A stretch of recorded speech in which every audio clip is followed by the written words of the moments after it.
उस पुरानी सी कहानी the pied Piper of Hamelin के जादूगर सा फिर से कोई बांसुरी वही बजा रहा है।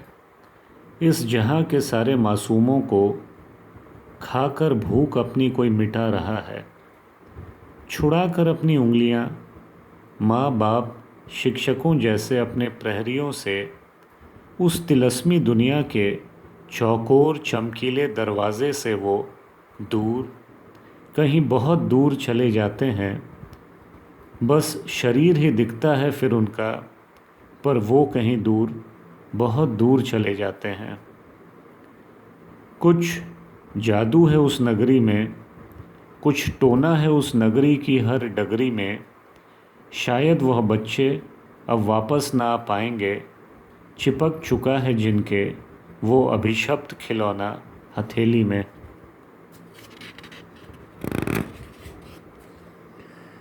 शायद रूह हर बच्चे की कैद हो चुकी है उस तिलिस्मी दुनिया की चमकीली पर घुप अंधेरी सी भयानक सी कई अनगिनत सी परतों में, उस नगरी की उस अंतहीन सी गगरी में। उन परतों की तहों में जा जाकर अब ओज विहीन से हैं उनके चेहरे। अब 1000 साल की बूढ़ी सी लगती है उन मासूम चेहरों की वो नन्ही नन्ही सी आँखें। झुलस चुके पौधों को न खाद ना ही पानी फिर से उगा पाता है। वो पौधा फिर उस ड्राइंग रूम के नकली से निर्जीव से पौधे जैसा बन जाता है, जिसमें सब कुछ है पर वो जान नहीं है।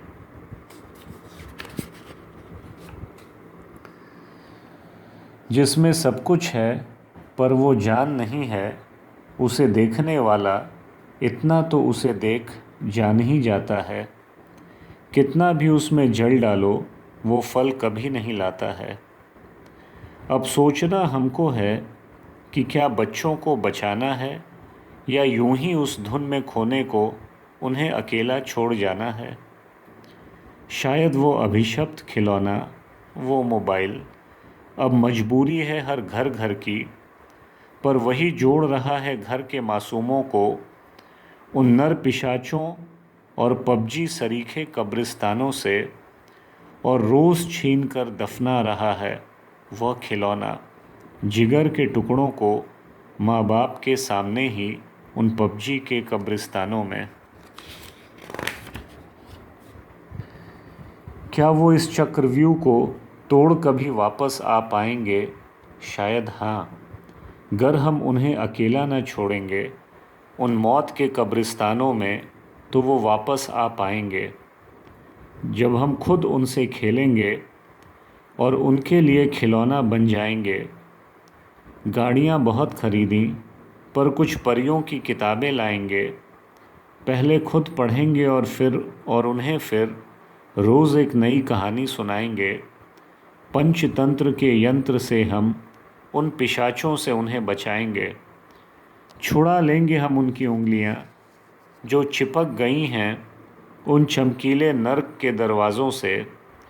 शायद एक आखिरी मौका है अभी भी पास हमारे, बचाने अपने बच्चों को उन पिशाचों से, उन ऑनलाइन कब्रिस्तानों से।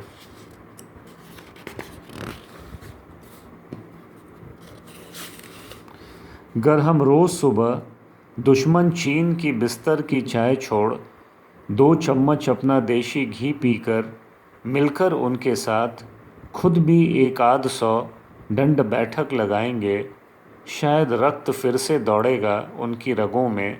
शायद वो सूखने से बच जाएंगे। न जाएंगे वो पबजी के मैदानों में जब ब्रह्म मुहूर्त में हम खुद उन्हें वर्जिश करते दिख जाएंगे। वो भी हमारे पीछे पीछे तब आएंगे।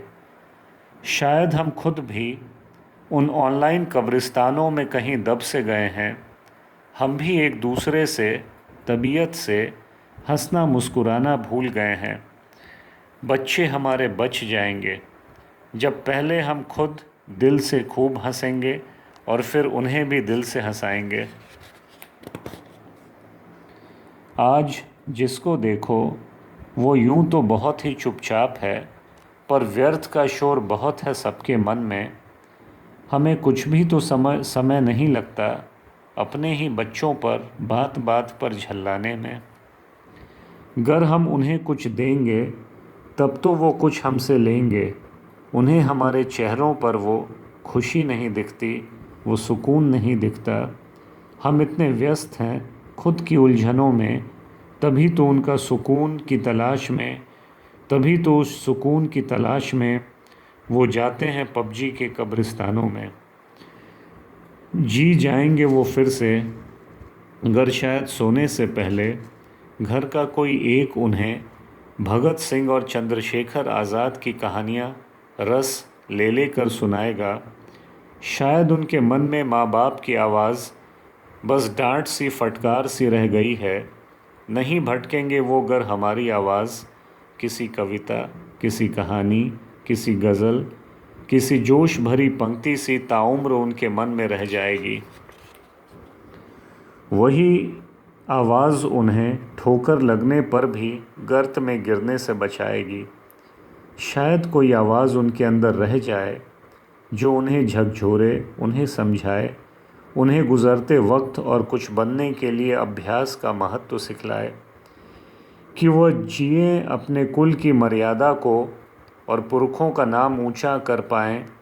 क्षणिक मनोरंजन में कुछ ना रखा है, अभी समय है मन को प्रज्वल और तन को वज्र बनाने का।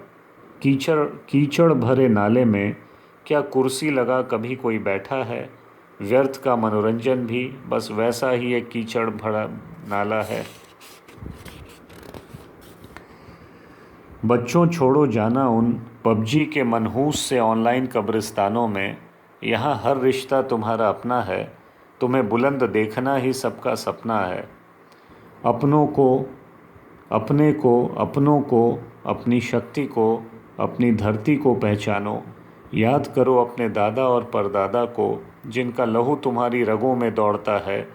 वो कहीं से देख तुम्हें दुखी ज़रूर होते होंगे, पर शक्ति है उनकी तुम्हारे अंदर, परिवर्तन तुम्हारे अंदर है कि तोड़ दोगे तुम पर्वतों को भी, अगर तुम जाग जाओ कि इतनी शक्ति तुम्हारे अंदर है। जय हिंद।